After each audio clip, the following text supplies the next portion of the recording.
All right.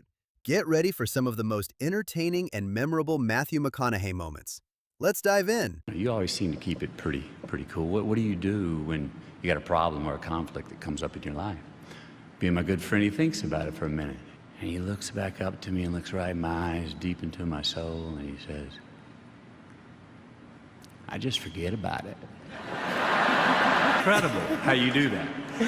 It works. It really does work. I want to offer that to all of you. From throwing tomatoes at wrestlers to the birth of his legendary line. Hearst Coliseum in Shreveport for pelting Skandar Akbar with a bag of tomatoes on the 8th row. Skandar Akbar was a man dressed as a sheik that used to throw fire. Yes. And he managed King Kong Bundy, who was like 484 pounds. And remember the missing link from Parts Unknown? Yep. And Remember the green face? And listen to this live Doors album. And there's this, in between two of the songs, Morrison goes, all right, all right, all right, all right. He's about, his car. He's about getting high. He's about rock and roll and picking up chicks. I'm in my car. I'm high as a kite. I'm listening to rock and roll. Action. And there's the chick. All right, all right, all right. That's amazing. 3 out of 4. We're supposed to play Snoop Dogg, right? Originally in this movie? Right. But I changed that. I came up with a name. I'm lingerie in the movie. He said, I had an epiphany last night at 4:30. My character's not Snoop. My character's name is Ray, short for... Lingerie. Did you know there's actually a rule to saying his famous catchphrase? Start off with all right of some sort, or all right, of 3 sorts. First 3 words I ever said on film. And I just said, all right. So, and everyone goes, ah! Yeah. So you can't say 1 all right. You've got to do 3. If it starts with the 1, I've got to add the other 2, yeah. Is it like Beetlejuice? It appears if you say the 3rd one. Something nice happens, yeah. All right, all right, all right. Any of them on the naughty list? 2 out of 3 are in. There's 1 that's on the naughty list right now, for sure.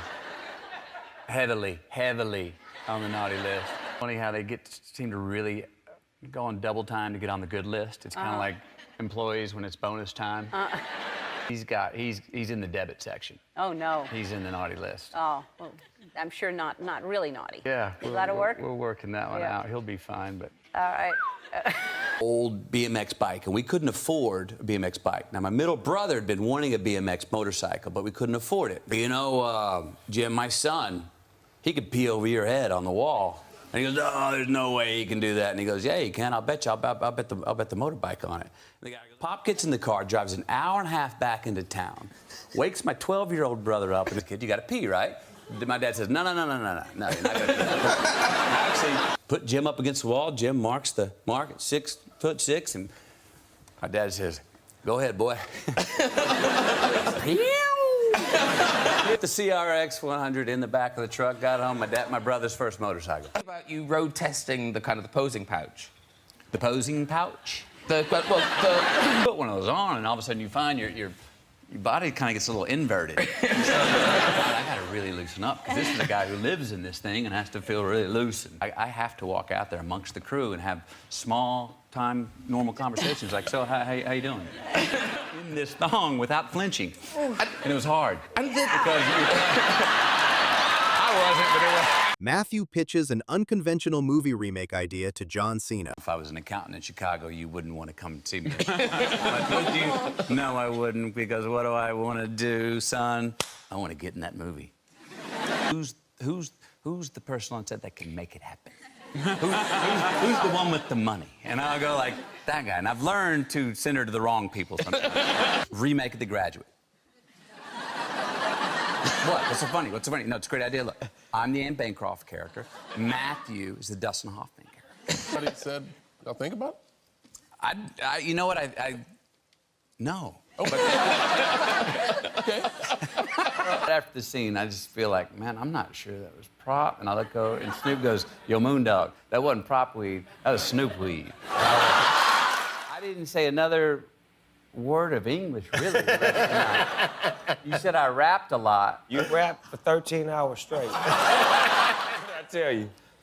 Snoop says, oh, you was great, Moondog. You hit 4 in-the-park home runs. I don't know, does Matthew know that he plays a special part in your life? No, probably not. Please, I play a special part in your life. Yeah. Can't wait to hear this. My wife and I sleep with you almost every night. Yes. There's an app called Calm. I turn it on, and I just hear, well, hello, everybody. It's me, Matthew McConaughey. I'm gonna tell you a bedtime story. And the truth about it is my wife, who's from Argentina, she always goes like, you have the man talking again. The man is talking in the bed again, Mike. Which just might rekindle that sense of wonder. Wake up. Classic family story about his dad buying a very questionable watch. So my dad says, let's go get some stocking stuffers, which means we're going to go to Kmart and get a bunch of nail clippers and Q-tips and stuff. It's raining, it's sleety, gray afternoon. He pulls off to the highway about 8 exits before the Kmart we were heading to. And there's a white van down there that flashes his lights at us as soon as we arrive. This is Chicago John.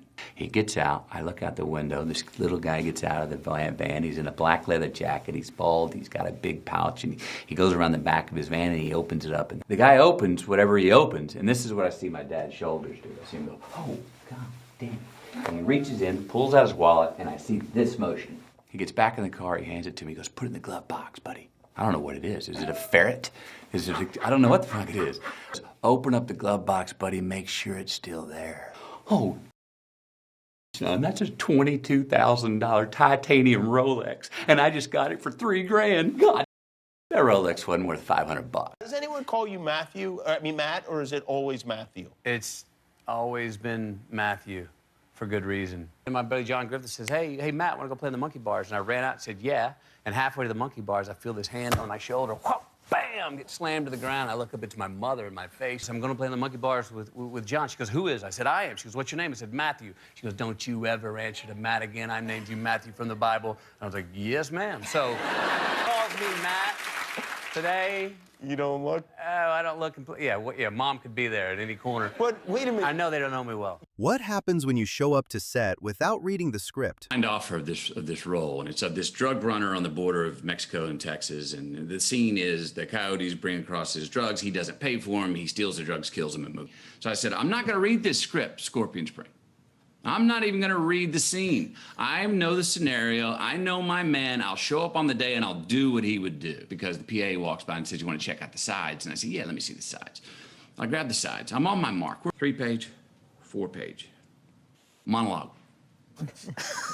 My guy. In Spanish. I get 12 minutes, thinking that 12 minutes was not long enough to be an inconvenience to the crew, but maybe long enough to go learn a 4-page monologue in Spanish. Which of these moments was your favorite? Let us know in the comments below, and we'll see you next time.